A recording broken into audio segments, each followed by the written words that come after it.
Twahategekimana Corneille mu buzima busanzwe nkaba ndi instructeur wa CAF w'abasifuzi fitness instructor, nkaba ndi na fitness coach wa AS Kigali. Hano murahabona ibintu nateguye, ndashaka kwerekana muri makeya muri iki gihe turimo abanyarwanda ndetse n'isi yose yugarijwe n'icyorezo cya COVID-19. Twirinde iki cyorezo turi mu rugo, tugume mu rugo ariko dukore na siporo mu byo dukora kugira ngo idufashe.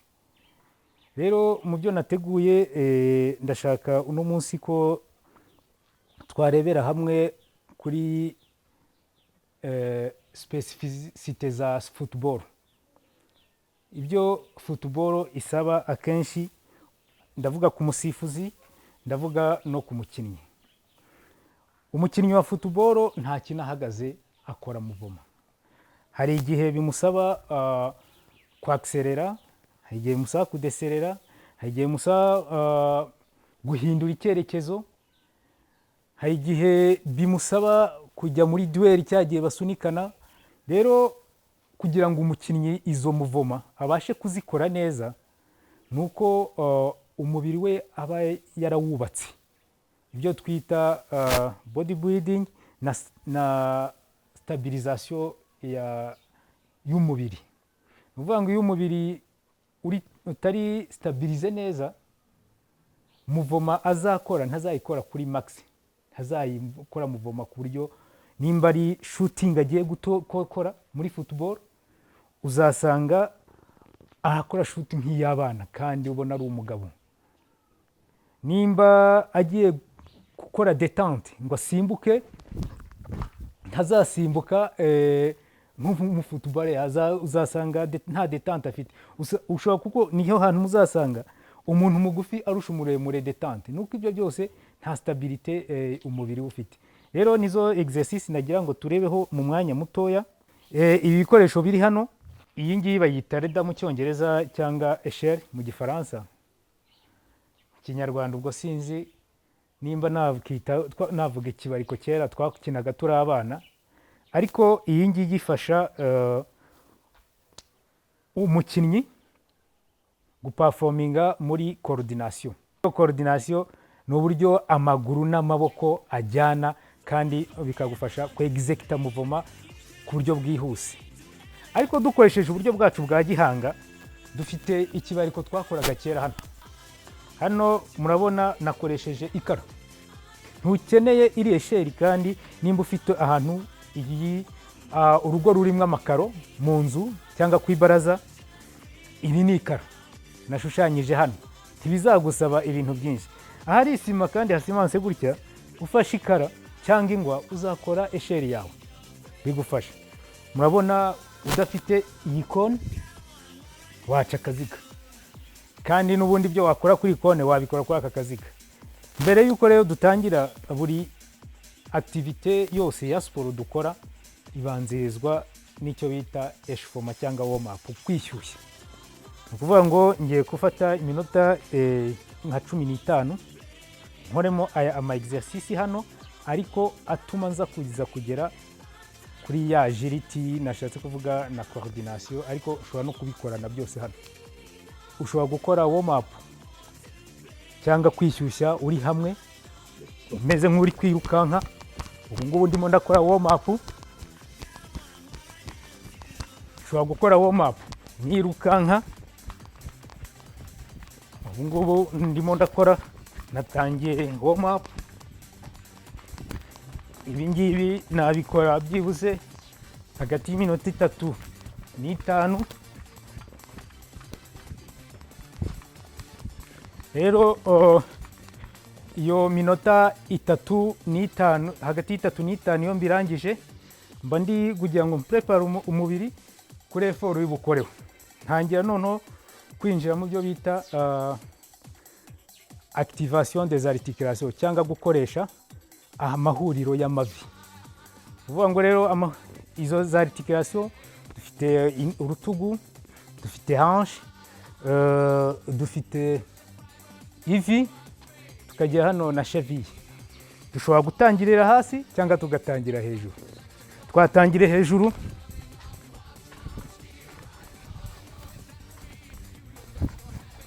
ubu ngubu turi gukoresha epaules, dushobora gusubiza inyuma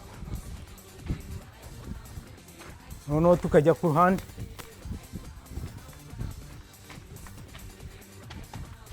Kubera ko espace ari ntoya ushobora kubikora kabiri, noneho ushobora guhindura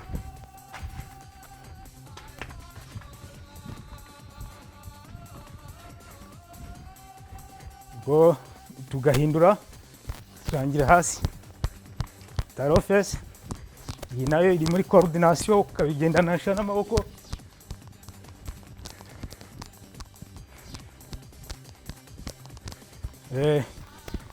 Gahindura. Ubu turacyari muri warm up.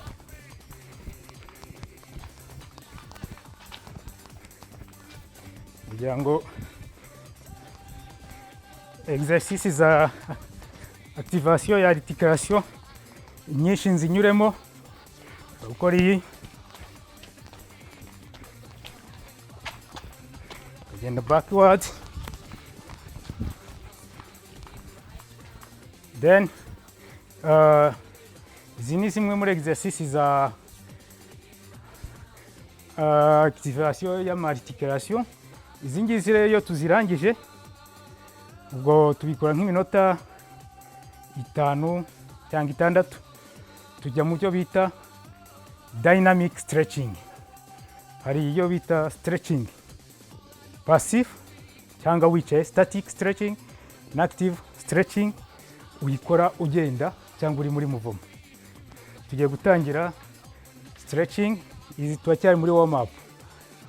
Ubwo twatangiye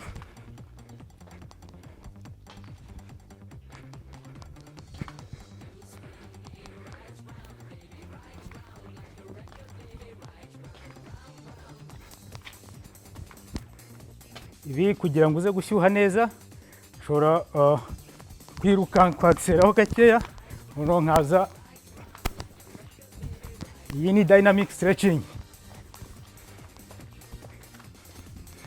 Ngira nka joginga,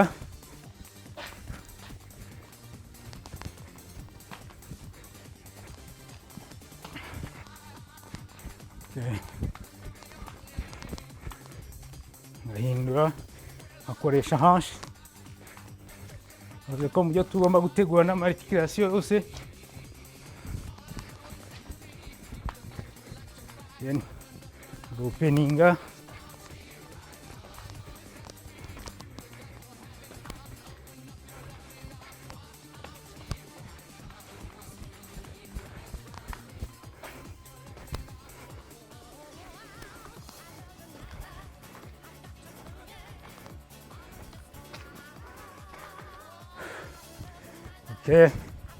ubu tugiye gutangira kuri active stretching cyangwa easy stretching. Ubwo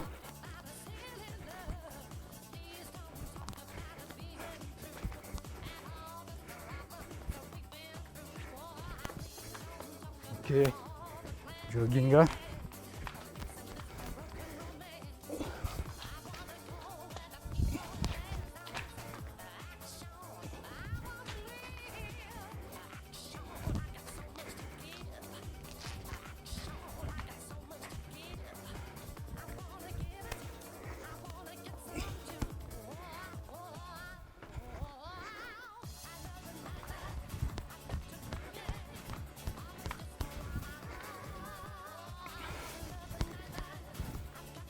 ngomba kumanuka ku buryo genou ikora angle droit.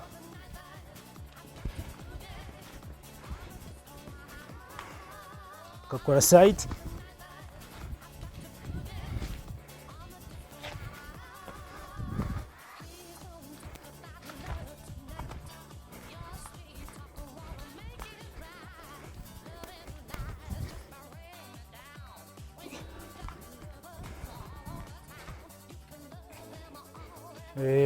ukuvuga ngo ahangaha turangije warm up.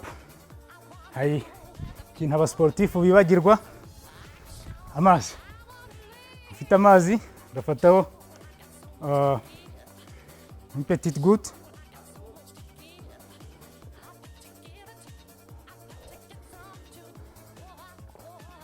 then tukinjira muri séance yacu ya coordination na agility.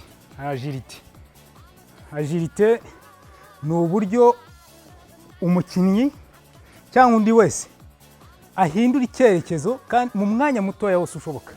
Uvuga ngo nimba ngomba kugarukira kuri no kone, ngomba kumenya uburyo ki nimba agiye block direct nkagaruka.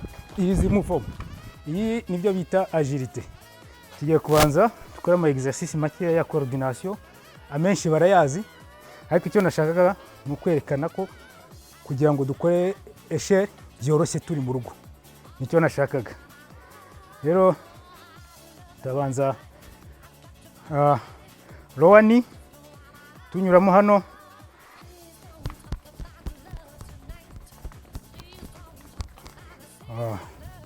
gasubirayo.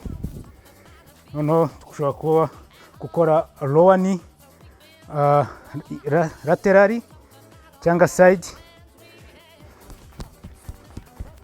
amaboko ukareba ko amaboko n'amaguru bijyana.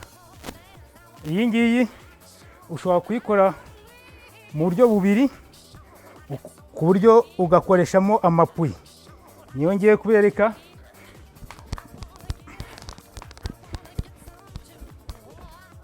Gahita ko nsubirayo,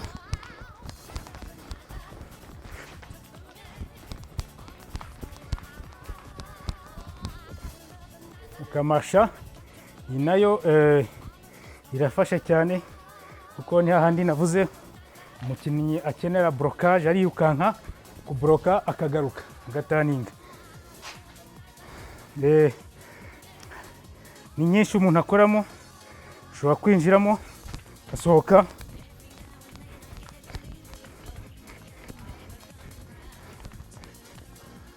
ni kimwe ibi nakoraga hano, ibi bya high knee cyangwa lower knee ubikoramo hano.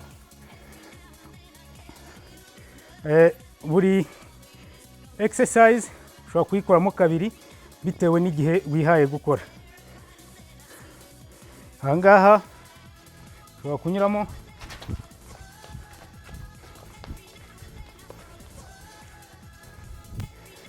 kunyuramo back,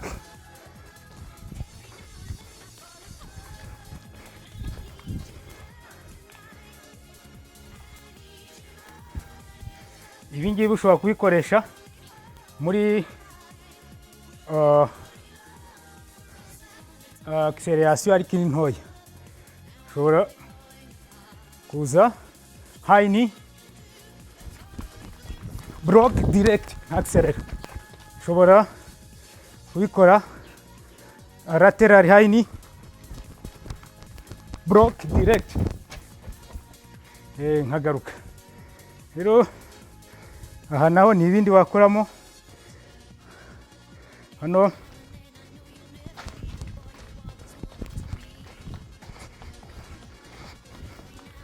basubirayo, bishobora kubikora back,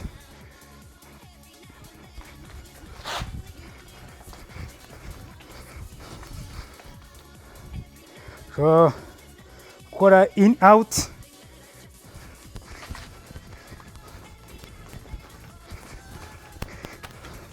izi nazo muvoma za coordination hano zifasha umukinnyi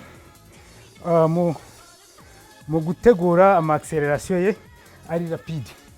Coordination turayirangije, dushobora kwiyizira hano muri agility. Agility yanjye ushobora kuyikora soit irimo acceleration, irimo changement de mouvement, changement de course. Iyo tuvuga changement de course tugiramo les reculons cyangwa backward, tukagiramo les lateral cyangwa sideway, pas chassé. Izo zose ni mouvement umukinnyi cyangwa umusifuzi cyane ngiye muri specificité yanjye y'abasifuzi n'abakinnyi. Ushobora kuri hano ukaza block,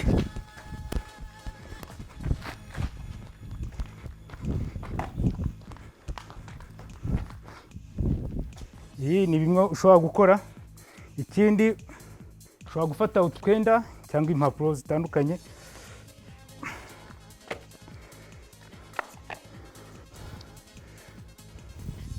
noneho dufite rouge,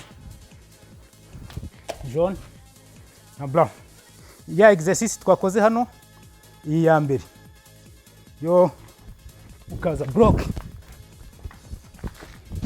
koramo muvoma nyinshi hano, muvoma nyinshi.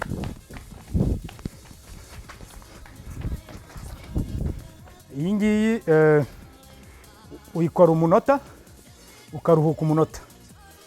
Ushobora kuyikora set eshatu cyangwa enye. Numva ubwo ubukoze iminota 8. Iyo ukoze eshatu ni iminota, ubwo byose na recovery tubibariramo. Recovery n'ubundi ntugenda ngo wicare kuko baba ari active recovery. Then indi exercise irimo quick reaction. Ushobora kuba ndi kumwe n'undi muntu, sinzi nimba wamfasha, we ndi hano ndani muvoma ukambwira kone.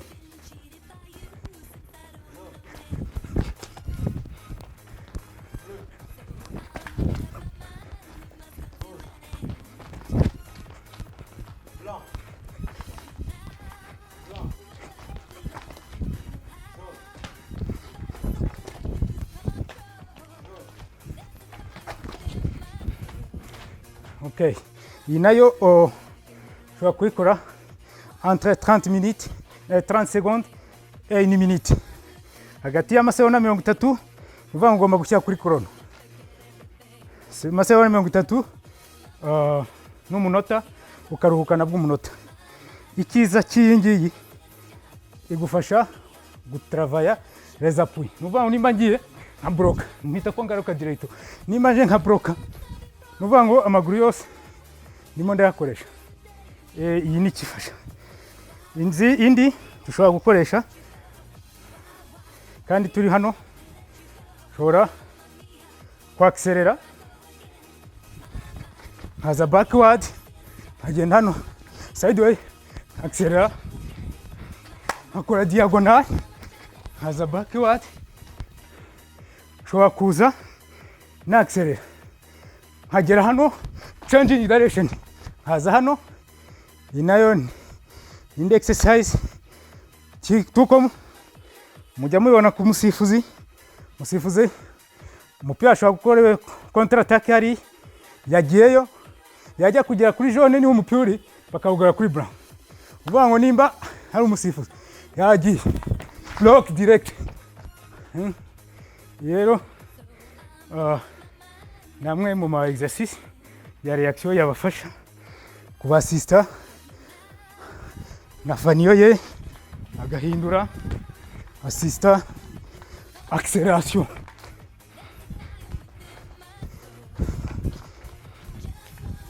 Accélération. Ibi ngibi ni ama exercice ushobora gufasha abasifuzi, ushobora gufasha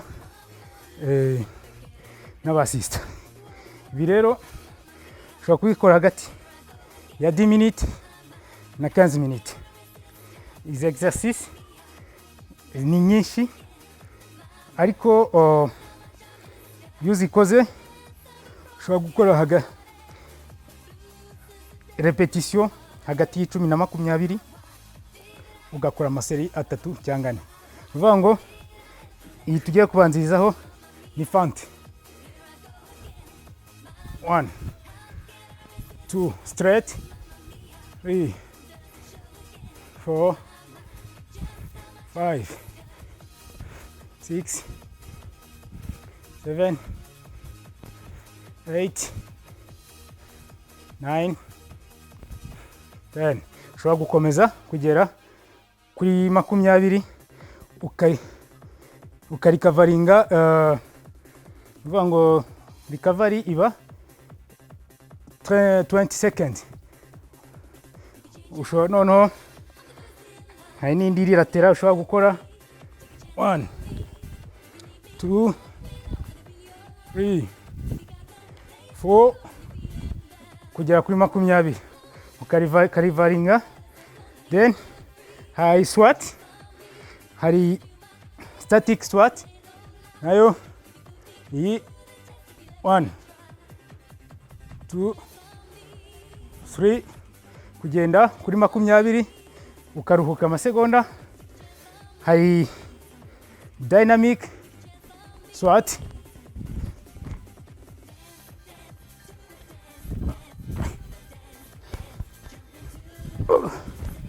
iyi nayo ushobora kuyikoresha. Iyi ni dynamic squat tuko muna ya indifferent ushobora dynamic, iyi nayo barayikoresha. Iyo turangije dushobora kujya kuri push up, umanuka kujya kuri 20, wahindura ushobora kumodifiya ikamanuka hano hasi. Ibi ngibi bifasha cyane le pectoral. Hari n'indi ushobora gukora ifite escalier nk'iyi cyangwa intebe. Ibi ngibi nakoraga no ku ntebe wa chaise wabikoreraho. Iyi kamanuka za nshuro n'ubundi navuze. Ushobora gukora aha ngaha pour préparer la vitesse. 1 ngi naho ushobora kubikora. Indi exercice yagufasha burya byose umuntu yabura ka escalier. Then tukajya kuri core stability.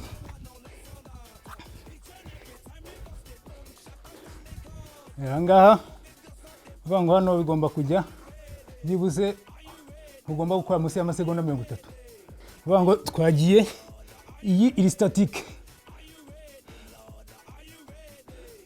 iyi iri statique dushobora kuyimodifiya tukakora dynamic.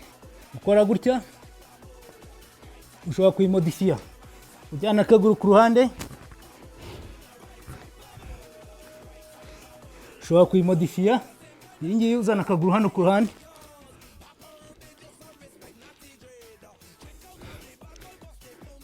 Ukuvuga ngo ubwo iyi ni planche.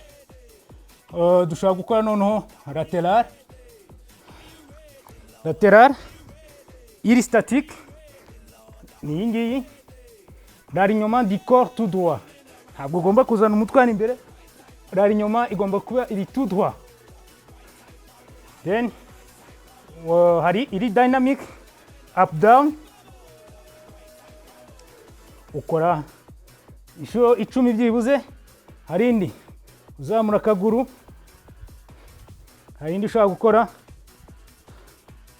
iyi ngiyi 10 to 10, from 10 to 20 ukagenda uruhuka. Ni ukuvuga ngo nakoze side imwe urahindura no ku yindi side. Then twaje back core stability, uzamuka hano ngaha.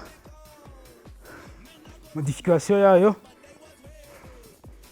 aje aha. Then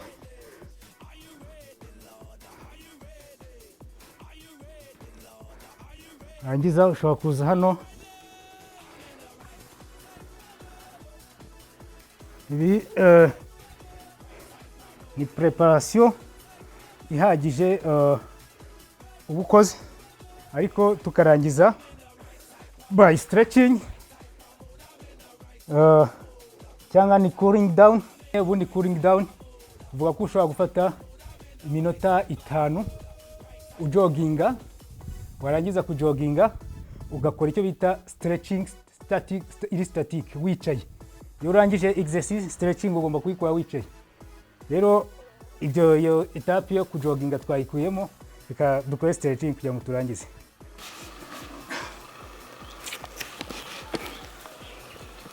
Igomba kuba kuko ari static hagati y'amasegonda 8 n'10. Ugahindura akaguru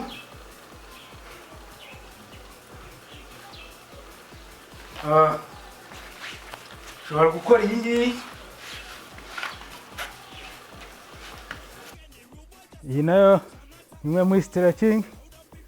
Hari iyi ngiyi uvuga ngo urahindura sense, urajyana base imbere utire, turimo turetira les quadriceps, iyi muscle hano, warangiza turetira les fessiers ugasubira inyuma. Okay.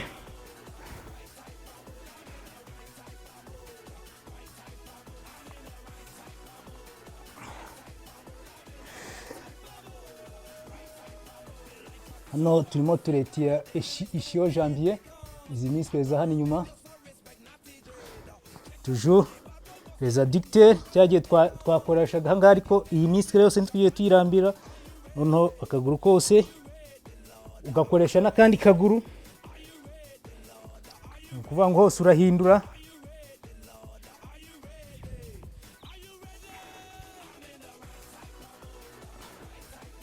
Ariko buri ahantu hose hamara hagati y'amasegonda 8 n'10.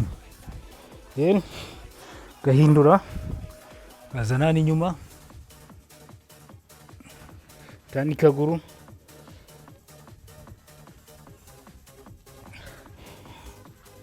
Les articulations, session yawe ushatse wayirangiriza aha ngaha, buri wese ashobora kuyimodifiya. Ikiza uno munsi haje internet, ubu ibintu byose ushaka wabibonaho. Session yose wategura ugiye kuri internet ushobora kubona ibyo ukora. Nkaba rero nkangurira abakinnyi bari muri iki kiruhuko ntibarye gusa, kandi n'ibyo barya bibagirira umumaro nk'abakinnyi, ntibagendeye ngo babyibuhe, ahubwo bakora imyitozo ngororamubiri ishobora kubafasha. Hamwe nuko bari kuruhuka, baruhuke, barye, bakore siporo. Ikindi bagabanye amavuta menshi n'amasukari menshi, kuko muri iki gihe yicaye ntacyo ari gukora, nta activité ire intense kugira ngo umubiri ubashe gutwika ya masukari n'amavuta bari kurya, bituma babyibuha. Rero uwo mubyibuho ugira ingaruka kuri performance z'umukinnyi. Rero nabashishikariza kwirinda kurya ibiryo birimo amavuta cyane nijoro, ariko nijoro bakajya barya ibintu byoroshye bituma kugira ngo umubiri uruhuke neza, bidatuma barara bagugaraye n'igifu kigakora neza. Narangiza basaba kuguma mu rugo muri ibi bihe turimo bitatworoheye, bakaraba intoki, banasohoka mu gihe kiri ngombwa, wenda bagiye guhaha cyangwa agiye kwa muganga cyangwa ari izindi bezo ariko zifite umumaro, atari ibintu bidafite umumaro, akibuka kwitwaza akantu gapfuka umunwa, kandi yaba afite na sanitizer akaba yayitwaza no mu mufuka. Ibyo bizadufasha, ariko nituguma mu rugo tugakurikiza amabwiriza leta yacu iri kuduha, nibaza ko ubwandu kubukwirakwiza bizagabanya, bigatuma n'iki gihe cya confinement turimo kigabanuka, kandi nizera ko n'Imana izadufasha ibintu bikagenda neza. Tube bamwe rero nk'Abanyarwanda, dukomeze dutange umusanzu ku gihugu cyacu, twubaka u Rwanda rwacu, dukore siporo kandi twirinde iki cyorezo. Murakoze cyane.